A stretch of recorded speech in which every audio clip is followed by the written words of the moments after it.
There's always people out there who are doing far better than you on pretty much anything you want to imagine. And if all you're doing is seeing yourself in their reflected light, let's say, then it's going to be pretty damn dismal. But it's not a good comparison because, well, first of all, there's danger in just comparing yourself to others, period, because they're not you. And God only knows what struggles they had to undertake to get to where they were, or what burdens they're currently carrying that you're not aware of. But you can certainly contrast yourself with yourself. And that's a lot better. It is the only way. Well, it's also the only way of really measuring anything approximating proper improvement. You can actually tell when you're a little better than you were yesterday. Right. And you can actually do that. That's another thing that's so interesting about it, is that you can actually make yourself a little better in some way, pretty much, well, I don't know if it's at every moment, but you can certainly do it every day. Be careful who you share good news with, because you want to share good news with people who are going to be genuinely happy for you, and be careful who you share bad news with, because that's equally tricky. You want someone who will listen to you when you're having trouble and allow you your grief. Beauty calls people to their higher being, I would say, and to make friends with beauty is to introduce yourself very carefully to one of the mysteries of life that make it worth living. There's never been a better time for the majority of people to be alive, and the future, although we're vulnerable and terrible things can always happen to us, it's hard to make a case that the future doesn't look comparatively positive. We're becoming extremely technologically sophisticated, and the world is changing at an incredibly rapid rate, and the only way we're going to be able to manage that in a positive way is if each of us, or as many of us as possible, are capable of making wise and careful and truthful decisions. And if we do that, then maybe things can continue to improve.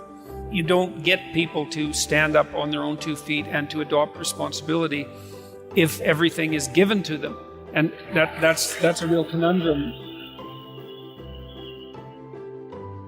You know, maybe you're in California, see someone speeding down the road in a convertible Porsche, and you think, oh man, what a lucky bastard. And the truth of the matter is that he's thinking about wrapping his expensive sports car around the next cement pillar that he comes close to. You know, you can't tell, and people have hard lives, and even people who are comparatively fortunate have hard lives. And the ideal that you're observing that makes you jealous and resentful is in large part an illusion that's created by your own mind. You have to be careful of what you're jealous of, because you don't really know what it is. And then the other thing that's kind of useful is to understand you're quite different from other people, and you shouldn't be comparing yourself to them because they're not like you. They don't have your family. They don't have your temperament. They don't have your troubles. They don't have your abilities. The only person that has those is you. One of the rules, I think it's rule 4, is compare yourself to who you were yesterday and not to who someone else is today. And see, that's a game you can win. The possibility that you can make yourself slightly better on a continual basis is, I think that's something that's accessible to everyone. I think that's equivalent to leading a virtuous life. And there is something to be said for virtue and truth. You know, and that is one thing. Another thing that I've noticed about people who've been phenomenally successful is that they really do everything they can to live a truthful life. And you can get a bloody long ways by being honest. You got to know that there are differences in intelligence. It's really important. If you go into a job and you're not smart enough for that job, you're going to have one bloody miserable time.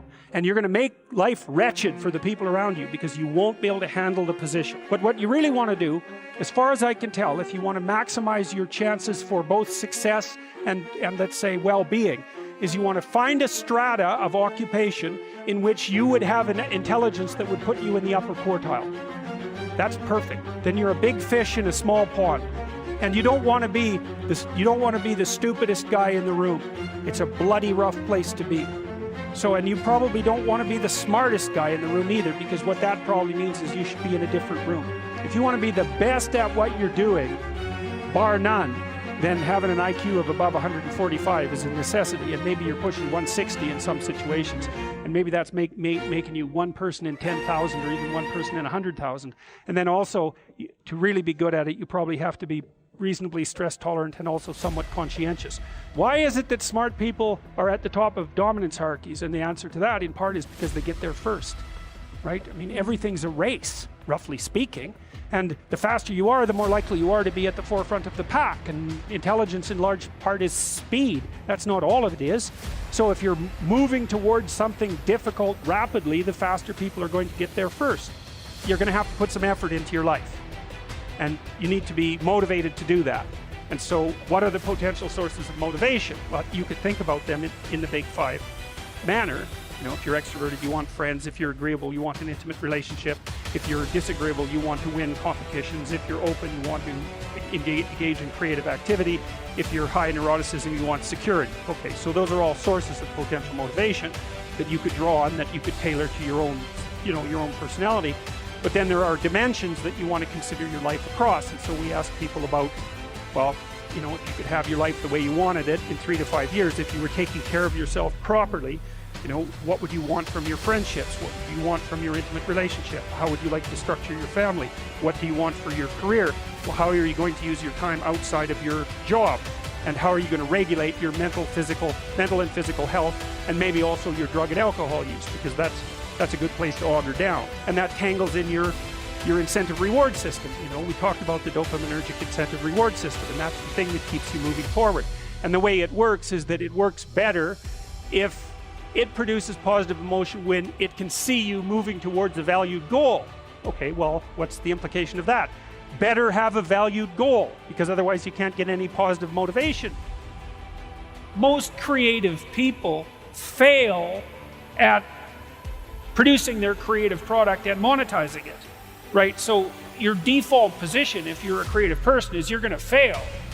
And that's because it's hard to come up with something new, and it's hard to present it to the market at the right time, and it's hard to market it. Like, those things are really, really difficult.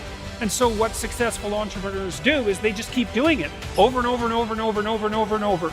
And eventually, if they're fortunate, one of their ideas happens to hit the right place at the right time.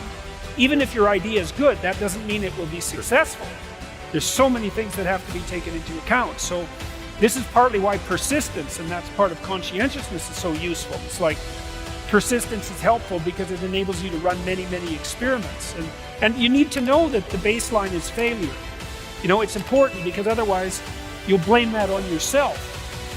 And some of that's useful because there's probably some things that you could improve about yourself. But it's very difficult to go from 0 to 1.